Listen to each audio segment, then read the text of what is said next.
So welcome to my discussion with my esteemed colleague and friend, Nathan Carterette, pianist who has recently recorded my high variations on Eliahu HaNavi on his terrific CD, Poets of the Piano, Acts of Faith. This set of variations I composed while in residence at Brahms' house in Baden-Baden, where Brahms used to spend his summers when Clara Schumann was in town. And one of the ideas that I became very intrigued by as I was thinking about this set of variations was the notion of leaving the ordering of the 18 variations, which amounts to over 6 quadrillion options, to the performer. So I'd like to begin by asking Nathan how he felt about tackling such a project and whether he'd ever done anything like this before. Well, I would say I've never encountered a set of variations where I had to choose the order, for sure or not. I love the fact that your variations uses this Jewish liturgical folk song. I feel, first of all, that's a real addition to repertoire and a real something original in itself. And beyond that, the concept of the pianist ordering the variations, I found really intriguing and also very challenging. It was actually another level of challenge to your piece beyond any of the technical aspect. And so the way I went about it was I tried to wrap my head around sort of the whole thing. I practiced variations in random order, actually, because I wanted to just try and experience them all in some way. And after that, I sort of came up with my own way of categorizing the different 18 variations that you included. Some of them, and actually heard about this in the intro to the printed score, some of them are foregrounding the melody, and some of them become more, I guess I would say, abstract. I can't remember the exact word you used in the printed intro, but what I wanted to do was have a good balance of those that foregrounded the melody with those that were a little bit more abstract. And so I decided to put them in groups of 3 in my own mind, where each group of 3 would have one where the melody was very obvious, one where the melody was maybe much further in the background, and one typically that was a little bit slower. So I kind of thought of these 3 movement suites. And then beyond that, I am a very literary person. I hope I'm not too literate, but I am a very literary person. And I happen to be acquainted with a lot of the Bible. And I thought of the own story arc of Elijah from the Bible and applied that to my understanding of the order of your variations. And so certain variations to me, certain aspects of his story from the Bible.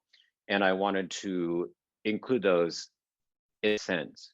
So I hope overall there is an arc where people can feel very familiar. In other words, the tune is foregrounded, everything is sort of comfortable, but then they're also taken to new places and new frames of mind with the more abstract, as I would call it, variations.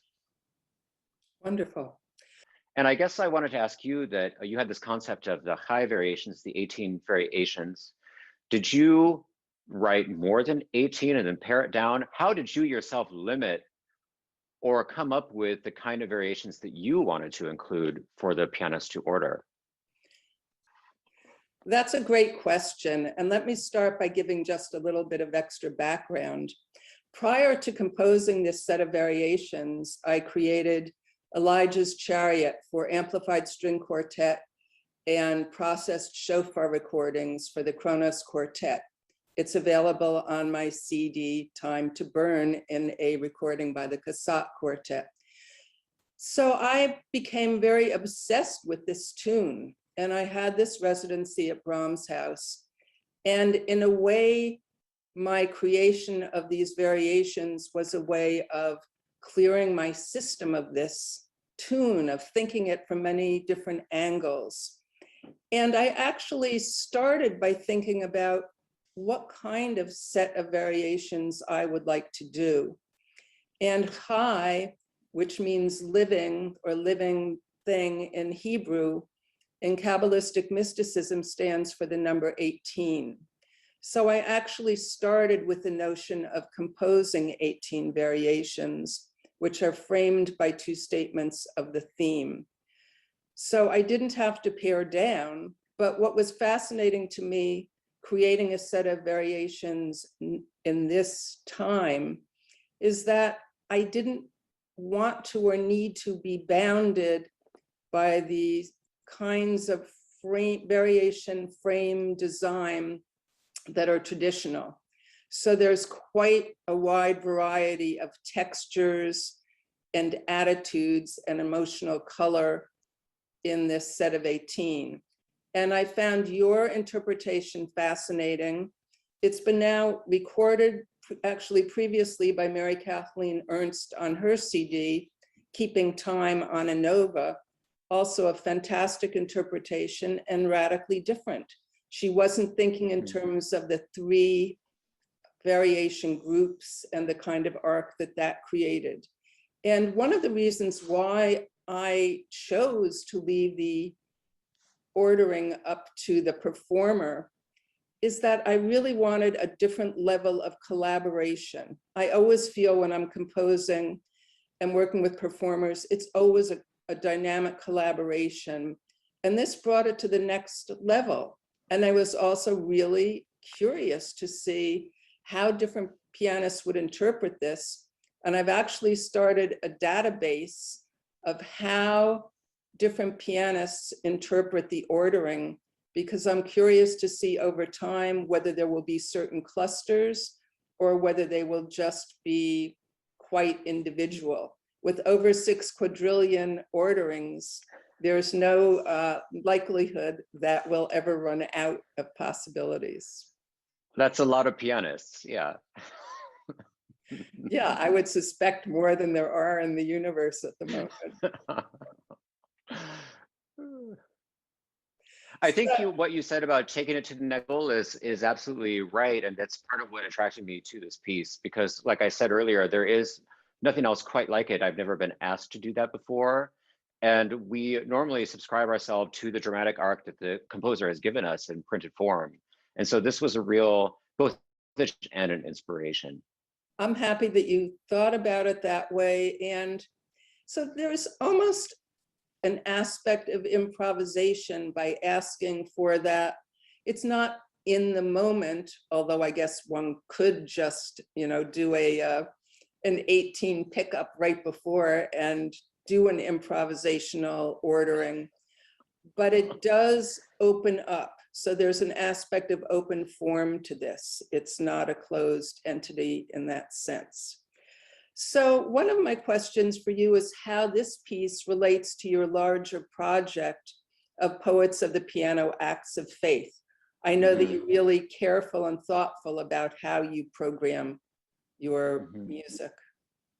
That program, which I recorded, is generally speaking, just on a most general level, everything was related in some shape or form to a religious expression. And that is just not a Judeo-Christian, but I also included Philip Glass's Mad Rush, which he wrote Dalai Lama in 1979, and a work of Scriabin, which is sort of, I guess, I consider it pagan a vision, or maybe a theosophical vision. So that was the overall thought behind the program. Of course, having these variations on the Jewish liturgical theme fit in perfectly. But beyond that, I actually had a specific design for the program that I wrote about in the program notes, and that is based on my own experience of the Christian church. And so the way I put the program together resembled a religious service. I started with a Bach organ piece transcribed for piano by Busoni, which is sort of like a grand prelude. And then in between each large piece, that being the first large piece, I included Busoni's transcriptions of Bach's chorale. So there was sort of, in my mind, there was sort of a hymn singing sections that were going on in between the larger pieces. Your piece, I considered an exegesis. I considered it like a sermon.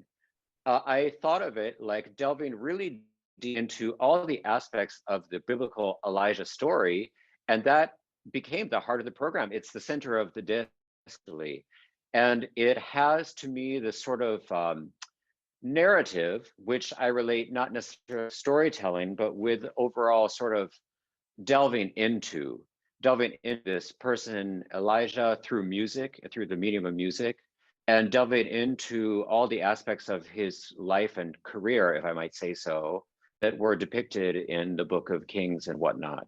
And so that is how I envisioned it. I find that really fascinating, and it really speaks to this idea of collaboration, because Yes. clearly you had a very different take on what it meant in terms of theological kind of exegesis. And I find that wonderful and fascinating. So one other thing I wanted to ask you about, you often give these terrific lectures before you perform. You really invite audiences into the music in a very welcoming and rich way. And I wondered how you think of this as affecting audiences' understanding of and response to music. You've done this with many very different kinds of pieces and programs. I'll tell you how it all started. It started because I have a lot of unusual things that I want to play. Like, to be honest, you're very unusual. And I wanted to play these in front of audiences and couch them in more familiar music and more familiar terminology so people would be more ready to listen, quite honestly. And so I came up with the idea of Poets of the Piano biting for certain threads across history and music and culture, where I could attach one idea to a big range of music. And that way, hopefully, get people to listen with a more open mind. For the way that I talk and what I want to say before each program is also, in a general sense, designed hopefully to put people in an inspirational mindset. I just want to get them a little bit fired up and inspired. So when the music comes, there's that higher level of attention that is ready to go. But also, I do want to use that time sometimes to highlight certain aspects of the music so that when it does come, people might say, oh, he mentioned that in the talk, you know. And so if I were talking about your variations, for instance, one thing I think could be interesting is I could say, well, there's an example of how several variations, the melody is very foregrounded. Like the first one I choose, Dark. Hear the melody in those tremolos very well. It's not hidden, it's quite foreground. And I can show that on the piano a little bit. And then when people hear it, they're sort of attached a little bit to that. Or I can say, you know, certain variations have suggested to me scenes from the biblical Elijah, like Shining, which the transfiguration of Elijah on Mount Horeb is. And then I can play a little bit of that and say, you know, there's a poetic vision I had when I heard this music. And then when it comes in the program, you know, maybe they can feel something personal themselves. So overall, I want people to be just in a general inspirational mindset, but also give them certain landmark. And so they can hear and react in a way they can hear certain things twice, you know, which normally they wouldn't be able to do. Well, how about doing that for us right now? Do you have a spot that you would like to suggest for people to keep an ear out for? Well, in the video, I made certain editorial choices that went beyond my own order and my own interpretation of the music. And one thing that you and I had a lot of back and forth on was the Menacing variation. And I decided to apply this rotation to it. And I will say that when I heard this music, I was reminded of Elijah's biblical curse or threat to Jezebel, where he said that she would end up being surrounded by a pack of dogs and is killed by a pack of dogs. And so the whole menacing aspect that you wrote in words, but also through the character of the music, did bring this to mind. And I tried to show that in addition to playing it.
Well, thank you very much for your fascinating performance recording, which is available, and links to that and the score can be found on the same page as this video. And thank you so much for joining us for this discussion of Chai variations on Eliahu HaNavi. Thank you.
you.